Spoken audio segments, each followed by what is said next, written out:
சீமான் வந்து போனது உண்மை. அவர் எங்களுக்கு திரைப்படங்களை தயாரிக்கிறதுக்கான உதவிகள் தயாரிப்பு வேலைகள்ல நின்றது உண்மை. அவர் அன்னையை சந்திச்சு போட்டு போனது உண்மை. ஆகவே இங்கே இருக்க போராளிகளுக்கும் குறிப்பாக பொதுமக்களுக்கு தெரியாவிட்டாலும் போராளிகளுக்கு அதுல எங்களுக்கு எந்த விதமான சந்தேகமும் இல்லை. இதைத்தான் நான் அடிப்படையாக சொல்லலாம். வேற கேள்வி ஏதாவது உங்களுக்கு இருக்காது தொடர்பாக?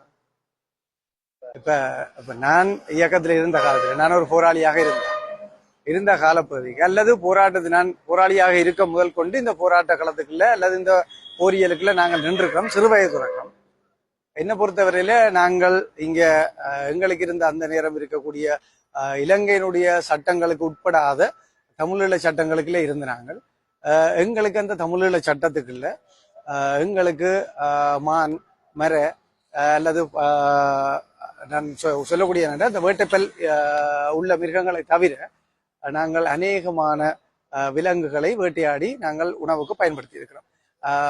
கடல் ஆமை உட்பட. அது இப்ப சட்டத்துக்கு தடுக்கப்பட்ட ஒரு விடயமாக இருக்குது. ஆனால் நாங்கள் கடல் ஆமைகள் உட்பட காட்டு ஆமைகள் உட்பட நாங்கள் அதை நாங்கள் உணவுக்கு எடுத்திருக்கிறோம்.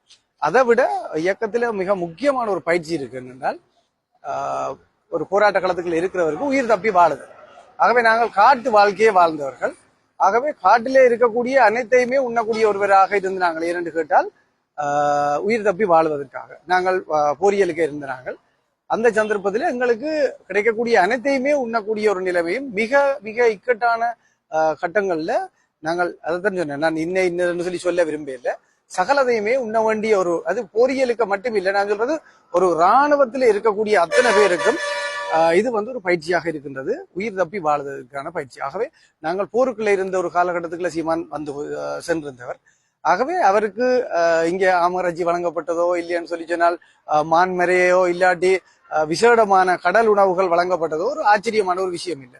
இது தென்னிலங்கையில இருக்கக்கூடியவர்களா இருக்கட்டும் அல்லது இந்தியாவில இருக்கக்கூடியவர்களுக்கு ஆமை இறைச்சி, முயல் இறைச்சி, மான் இறைச்சி, பண்டி இறைச்சி என்றதெல்லாம் புதுமையான ஒரு விஷயமா இருக்கும் ஒழிய எங்களுக்கு அது புதுமையான விஷயமா இருக்கல என்றால் நாங்கள் காட்டு வாழ்க்கையை வாழ்ந்தவர்கள். ஆகவே காட்டில் கிடைக்கக்கூடிய அத்தனையுமே நாங்கள் உணவாக உட்கொண்டவர்கள்.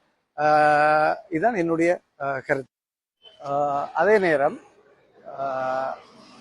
நான் சீமானண்ணையோட நேரடியாக அவரை ஏற்றி இறக்கையிலேயே ஒழிய என்னோட இருந்தவர்கள் என்னோட பணியாற்றினவர்கள் தான் அவரை இங்க அன்னையினுடைய சந்திப்புகளுக்கு ஏற்றி கொண்டு போனதாக இருக்கட்டும், திரைப்படம் சார்ந்த விடயங்களுக்கு கொண்டு போனதாக இருக்கட்டும், அல்லது நீங்கள் சொன்ன இந்த ஆமக்கறி, முயல்கறி, பூனைக்கறி சம்பந்தமான விஷயங்களாக இருக்கட்டும், எல்லாத்துக்கும் கொண்டு சென்றவர்கள் எல்லாம் என்னுடைய தோழர்கள்.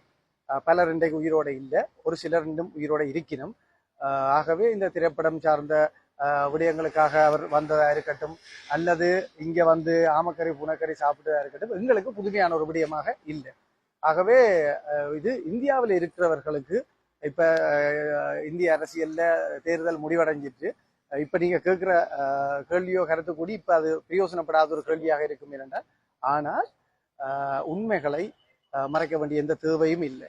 ஆகவே புரிதலற்றவர்களாக இந்தியாவில் விமர்சனத்துக்காக மட்டும் சீமானை எதிர்க்க வேண்டும் என்றதுக்காக மட்டும் சில கருத்தாளர்களை கொண்டு எழுதி கொண்டிருப்பவர்களுக்கு பிரயோசனம் இல்லை. ஏனென்று கேட்டால் இந்த களத்துக்குள்ள ஒரு யுத்த களத்துக்குள்ள அன்னையை சந்திச்சது மட்டுமில்லை, எங்களுக்கான திரைப்பட உருவாக்கங்கள்ல உதவி செய்வது மட்டுமில்லை, இன்றைக்கு போய் எங்களுடைய ஒரு தொடர்ச்சியாக இங்கே இறங்கின புலிக்கொடியை தமிழகத்திலே தூக்கி நிலைநிறுத்தி இருக்கிறதை சீமான்